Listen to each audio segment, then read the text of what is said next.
Welcome to Wrong Time Watch.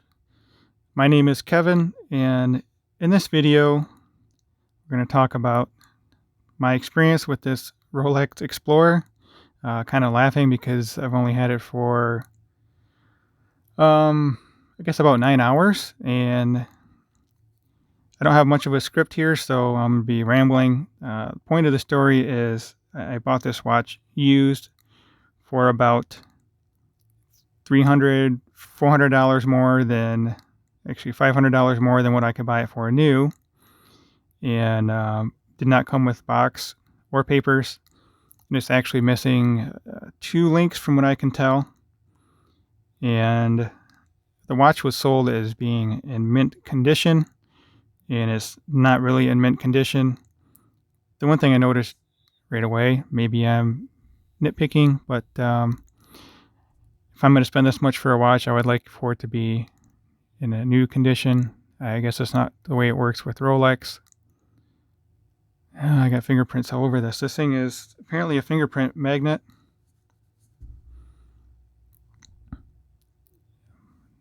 I'm not sure if this is coming through, but there's a right here at the top of the lug, there's quite a bit of a gouge there. It's deeper than a scratch. Right there. And I'm pretty sure it's been polished because you can kind of see some little divots in the case here. May not be able to see it on camera, but there are some in there. And something is going on right here where that lug meets the bracelet. I don't know, maybe it's been refinished completely. I really don't know.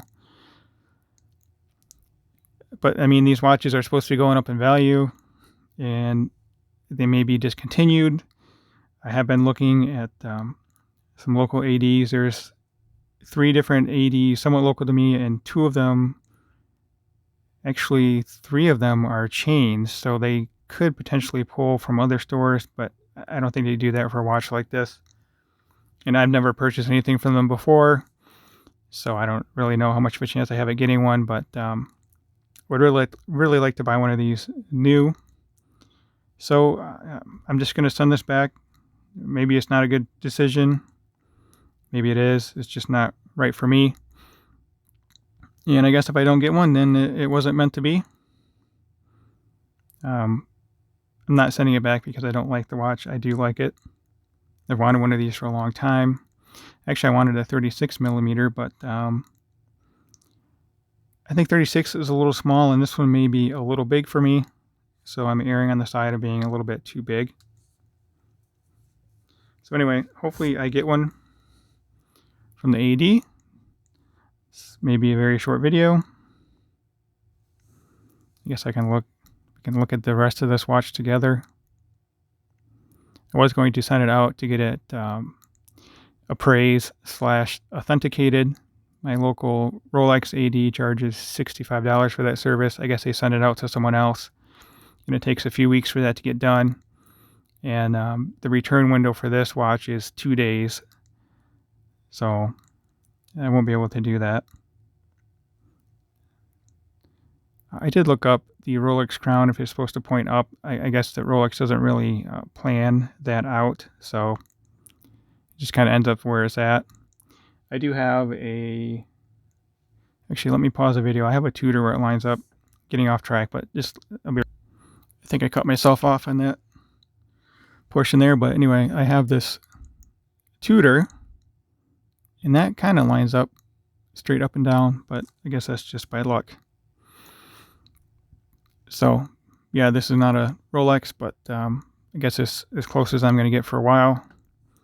I wouldn't consider myself a Rolex owner having this for only maybe a day or two. Probably send it back tomorrow.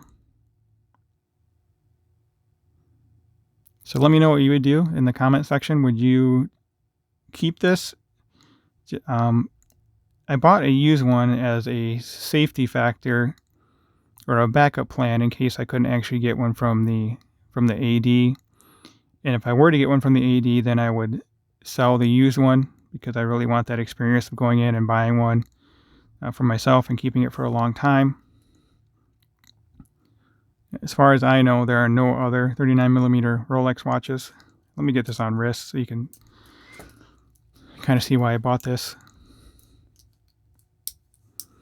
Originally, I wanted to find a Rolex 16234, the 36mm Datejust with the sapphire crystal. I first started looking at those maybe 2 years ago, and they were about 3,000 to 4,000, and now they've jumped up to 5 to 6, if I remember correctly. But anyway, here we are on my 6.5-inch wrist. See the 39mm Explorer. I did try on a 36 and 41mm Datejust. 36 felt too small, and the 41 felt too big. Let me zoom out here. Not sure what we'll catch in the background. So here we are, zoomed out. Yeah, I don't know. Looking at it, I think it's a good size. I'll put this other one just real quick for reference.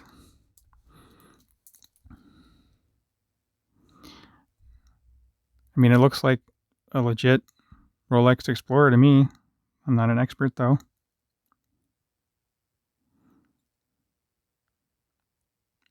Maybe it was sold at a lower price because of the lack of box and papers and the links.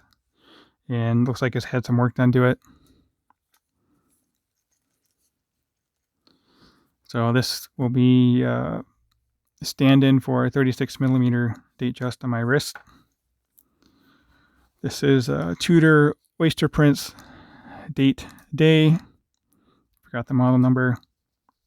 And it's on a Strap Mill Canada strap that they sent out for us to check out a while back. Well, a week ago, I guess. Time flies. So this is about what a 36 would look like on my wrist.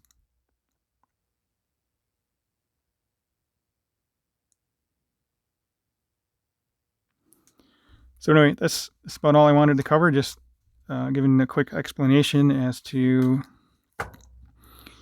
what I'm doing with this watch. And like I said, hopefully I can get one from an AD or find one in better condition. Those right now are going for about, on average, 8,500.